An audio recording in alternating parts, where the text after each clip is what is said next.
देख रहे हैं सिटी इंडिया न्यूज चैनल, हक की आवाज। अस्सलामु अलैकुम, मैं हूं Sheikh Umar. City India news में आप तमाम का खैर मकदम है। आइए देखते हैं स्पेशल रिपोर्ट, तब्दीली मजहब का मसला। तो टॉपिक शुरू करने से पहले आप तमाम से गुजारिश करूंगा कि वीडियो को लाइक शेयर करते हुए हमारे इस यूट्यूब चैनल को सब्सक्राइब ज़रूर कर लीजिए, ताकि ऐसी ही दिलचस्प और मालूमाती वीडियोस आइंदा भी आपको मिलती रहें। मुल्क भर में तब्दीली मजहब का मसला इंतहाई हुस्सास नवीयत इख्तियार करता जा रहा है। हिंदुस्तान के जो हालात हैं, इनमें यह मसला इंतहाई अहमियत का हामिल भी है और इसके ज़रिए सियासी फ़ायदा हासिल करने की कोशिशें भी कई गोशों की जानिब से की जाती हैं। इलेक्शन का मौका हो या फिर कोई और मौका हो, सियासी जमातों की जानिब से इस मसले का इस्तेहसाल करने का कोई मौका हाथ से जाने नहीं दिया जाता। मजहब का जहाँ तक मसला है, ये इंतहाई शख्सी मसला होता है। कोई भी शख्स अपनी पसंद और मर्जी के एतबार से मजहब को इख्तियार कर सकता है, मजहब को तब्दील कर सकता है या फिर कोई और भी फैसला कर सकता है। तमाम हिंदुस्तान में इसको इंतहाई हुस्सास नवीयत का मसला बना दिया गया है। खास तौर पर सियासी जमातों की जानिब से और फिरका परस्त अनासिर की जानिब से इसको इंतहाई हुस्सास मसला बनाने में कोई कसर बाकी नहीं रखी गई है।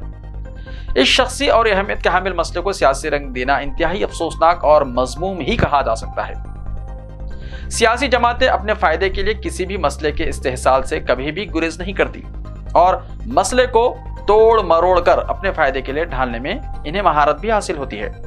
यह दुरुस्त है कि किसी को भी जबरदस्ती मजहब तब्दील करने के लिए मजबूर नहीं किया जा सकता और ऐसा करना जुर्म भी है।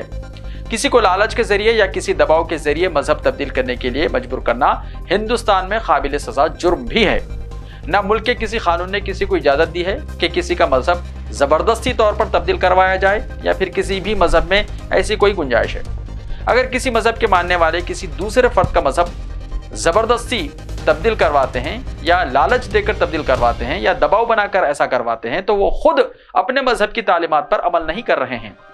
किसी भी मजहब में किसी को जबरदस्ती मजहब तब्दील करवाने की कोई गुंजाइश नहीं है।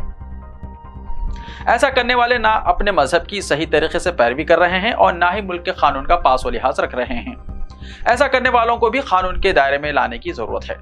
जुनूबी रियासत तमिलनाडु में तब्दीली मजहब के मसले पर सुप्रीम कोर्ट में समाअत चल रही है। अदालत ने भी इस राय का इजहार किया है कि इस मसले का सियासी इस्तेहसाल नहीं किया जाना चाहिए और ना ही इसको सियासी रंग दिया जाना चाहिए। अगर किसी रियासत में जबरदस्ती या लालच के जरिए या दबाव के जरिए किसी का मजहब तब्दील करवाया जा रहा है तो ये एक संगीन मसला है और अगर ऐसा नहीं है तो फिर अच्छी बात है। ताहम अदालत में जो मुकदमा है, फरीकैन को इसी एक नुक्ते तक महदूद रहने की जरूरत है। इसको सियासी रंग नहीं दिया जाना चाहिए। इस तरह के मामलात में चाहे दरख्वास्त गुजार हो या फिर मुद्दई अलह हो, किसी को भी असल मसले से तवज्जो हटाते हुए इसे सियासी रंग देने की कोशिश नहीं करनी चाहिए। तब्दीली मजहब एक हुस्सास और अहमियत का हामिल मसला है। यह हर शहरी का अपना शख्सी मसला है। इस पर किसी भी गोशे से कोई दबाव नहीं डाला जा सकता और ना ही कोई लालच दी जा सकती है। अगर किसी दबाव या लालच की वजह से मजहब तब्दील किया जाए तो यह मजहब के साथ मजाक करने के बराबर होगा। ताहम हालिया अरसे में देखा गया है कि इस इंतहाई शख्सी मसले को बहुत ज्यादा तशहीर देते हुए सियासी रंग दिया जा रहा है। अगर इस मसले को लव जिहाद का नाम दिया जा रहा है तो कहीं और कोई नाम देते हुए इसका इस्तेहसाल किया जा रहा है। ऐसी कोशिशें और हरकतें मुल्क के माहौल को पुरागंदा करने और अमनो हम आहंगी को मुतासिर करने का सबब बन सकती है। इसीलिए सभी को इससे परहेज करने की जरूरत है। हुकूमतों को भी इस मामले में महदूद रोल अदा करना होगा। कोई अथॉरिटी इन सारे मामलात का जायजा लेने के लिए काम कर सकती है और फरीकैन को भी इस तरह के मामलात को हुस्सासियत के साथ हल करने पर तवज्जो देना होगा। सियासी जमातों को बतौर खास इससे दूर रखने की जरूरत है, क्योंकि हकीकत यही है कि सियासी जमातें और हुकूमतें इस तरह के मसाइल पर भी सियासत करने से गुरेज नहीं करती। उनके सामने सिर्फ अपना सियासी फायदा होता है।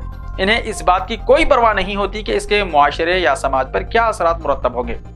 सियासी इस्तेहसाल करने वालों को भी कानून के शिकंजे में लाने की जरूरत है। ऐसा ही ताज़ा तरीन खबरों के लिए देखते रहिए सिटी इंडिया टीवी। तो मिलते हैं कल, तब तक के लिए अपना ख्याल रखिए। अल्लाह।